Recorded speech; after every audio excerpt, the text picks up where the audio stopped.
Principais estratégias e erros que decidiram o GP do Canadá. O GP do Canadá não sai da nossa cabeça, não é verdade? Afinal, foi bastante interessante. Roda a vinheta que eu já volto com a informação.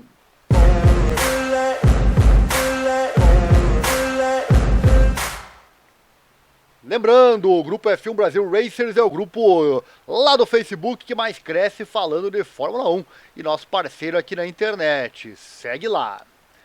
Quais decisões estratégicas tiveram mais influência na corrida? Vamos então nos aprofundar nos dados da prova do Canadá para descobrir então essas respostas. Mudanças nas condições climáticas. Já faz muito tempo que não tivemos uma corrida em que as condições da pista mudassem com tanta frequência. A corrida começou sob chuva, que logo parou e a pista começou a secar lentamente. Porém, nenhuma das equipes trocou pneus, sabendo que era esperada mais uma nuvem de chuva. Isso criou uma corrida muito interessante, onde o principal objetivo dos pilotos era preservar os pneus intermediários para resistir a mais uma chuva. Vimos pilotos pilotando deliberadamente na parte molhada da pista nas retas para resfriar os pneus de forma mais eficaz. Uma dose adicional de emoção veio do safety car, que reorganizou significativamente o pelotão. Na segunda parte da corrida, a pista começou a secar novamente, então os pilotos trocaram para pneus secos por volta da volta 45. No entanto, este não foi o primeiro, ou melhor, não foi o fim do drama, né? Considerando que outro safety car foi acionado após o incidente de Carlos Sainz com Alex Albon. É interessante ver os pilotos da Haas, que começaram a corrida arriscando com pneus de chuva intensa e foram beneficiados imediatamente, apesar de a alegria ter durado pouco. Enquanto outros lutaram com a aderência no começo da corrida, os pneus de chuva intensa tiveram um desempenho muito melhor, permitindo que Magnussen chegasse ao P4 em determinado momento. Infelizmente para ele, um pit stop muito ruim da equipe custou pontos valiosos à Haas. Qual equipe foi realmente a mais rápida no caminho certo? A imagem que você vê agora na sequência mostra o ritmo de corrida dos pilotos durante a corrida de domingo. O tamanho da caixa colorida de cada piloto representa o quão consistente ou inconsistentes eles foram durante a corrida. Quanto maior a caixa, maiores as variações no tempo de volta. E não é novidade que Max ficou em primeiro lugar. Embora não tenha feito as voltas mais rápidas, foi o mais consistente entre os pilotos e isso lhe rendeu a vitória. Max administrou excelentemente os pneus durante toda a corrida e sempre soube o que as condições da pista lhe permitiam fazer. Além disso, sua equipe tomou as melhores decisões possíveis em todos os momentos, como sempre. Logo atrás dele estavam os pilotos da McLaren e a maior surpresa do fim de semana, a Mercedes. A McLaren foi a equipe mais rápida na pista, mas más decisões estratégicas e falta de sorte tiveram seu papel. Mesmo assim, Lando Norris e Oscar Piastri estão em ótima forma e parecem ser os principais candidatos para desafiar Max nas próximas corridas.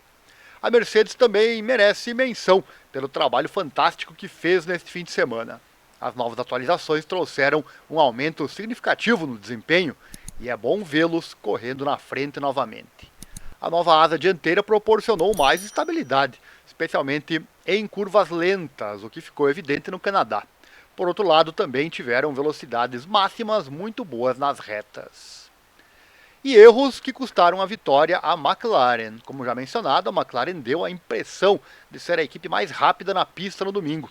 Lando Norris largou da terceira posição e manteve essa posição por quase 20 voltas. Era evidente que ele precisava de mais tempo para aquecer os pneus e quando a pista secou o suficiente, ele começou a atacar. Lando teve um ritmo incrível desde a volta 11 e foi definitivamente o mais rápido. Não demorou muito para alcançar a dupla líder e eventualmente ultrapassar os dois.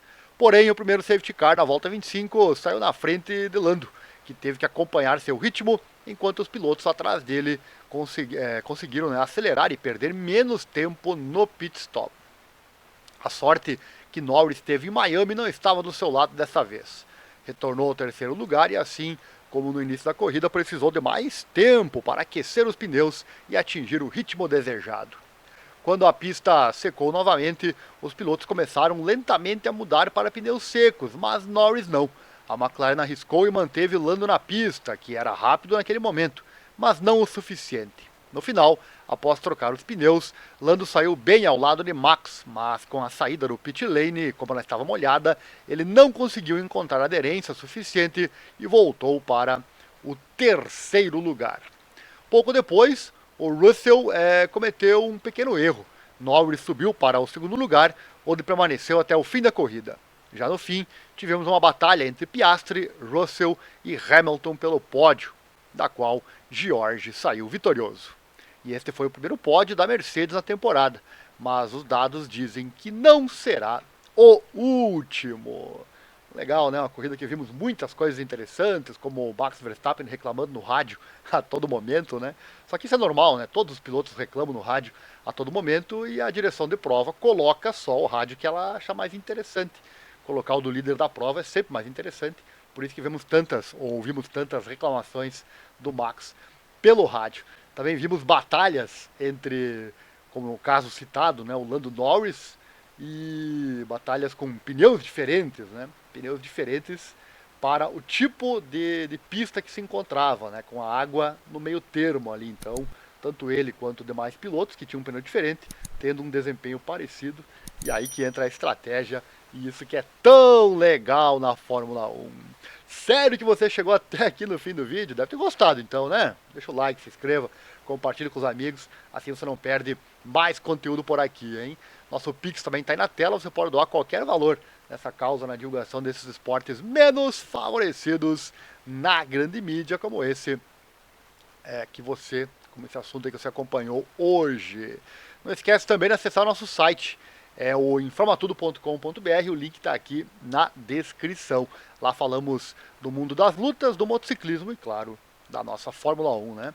Nós estamos sempre pesquisando informação para trazer aqui no canal e deixar você sempre muito bem informado. E atenção, caso queira que a sua opinião, seu comentário apareça no próximo vídeo, é só mandar ele junto com o Pix ali que eu falo de você no próximo vídeo, tá bom? Detalhe bem lá. Valeu, obrigado e até a próxima. E não esqueça, vai pilotar? Então coloca sempre a proteção e acelera mundo, porque a emoção do esporte é o que nos move. Valeu, obrigado, um abraço e até a próxima.